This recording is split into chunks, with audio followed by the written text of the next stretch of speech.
2 weeks down in the federal election campaign, and it's finally starting to get interesting and unpredictable. Kevin Rudd is in hospital awaiting gallbladder surgery, and former Democrat turned Labor member Cheryl Kernot will run as an independent in the Senate. Meanwhile, the Prime Minister is in Perth, campaigning in marginal seats, but still struggling to fight off allegations of internal party disunity. Political editor Heather Hewitt reports. For Tony Abbott, Adelaide was today's chosen location, as he also sought to outdo Labor's focus on the disability area yesterday by unveiling a $314 million plan to give students with a disability an education card to the value of $20,000 a year. And this would be to enable the schools to do the right thing by pupils with a disability.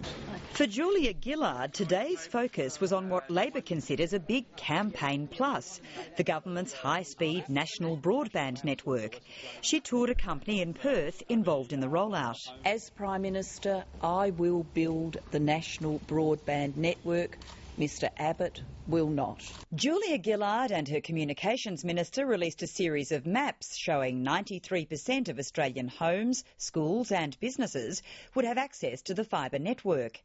But at the news conference that followed, half of the questioning was devoted to that constant thorn in the Prime Minister's side. Have Labor strategists asked Kevin Rudd to campaign outside of his electorate for Labor? Look, I am respecting Kevin Rudd's wishes, and Kevin Rudd's wish is to focus on his electorate of Griffiths. It was a Sydney Morning Herald report today claiming Kevin Rudd had been asked by Labor to campaign for the party outside his own seat that prompted the line of questioning. I am, and Campaign HQ is respecting Kevin Rudd's wishes to campaign for re-election as the member for Griffith. No other request has been made of him. Can you win in Queensland without his support? I've just said to you, I've respected Kevin's wishes to focus on his electorate of Griffiths. Yes. There's a strong and troublesome theme starting to emerge here for the Gillard campaign, and one that Labor had hoped to avoid by calling an early election instead of waiting until October. Kevin Rudd's name just keeps on bobbing up at news conferences, and even more so since that highly damaging leak this week on Cabinet deliberations. The observations of former leader Mark Latham last night on the possible source of the leak haven't helped. You don't have to have a wiretap on the conversation between Kevin Rudd and Laurie Oakes to know it was Kevin Rudd.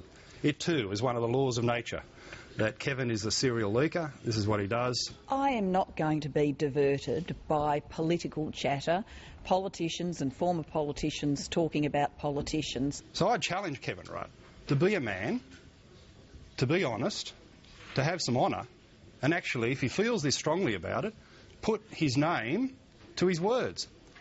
You know, I think it's unmanly and beneath a decent Aussie bloke to act this way, let alone an ex-Prime Minister. This afternoon, Kevin Rudd issued a statement saying he hadn't responded to the substance of anything Mark Latham had said for the past 5 years and didn't intend to start now.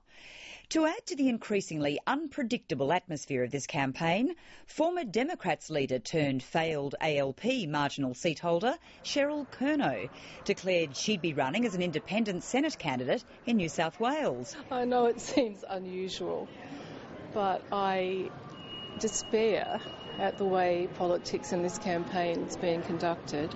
To top it all off came the shock announcement of them all late today. Kevin Rudd was undergoing surgery to remove his gallbladder.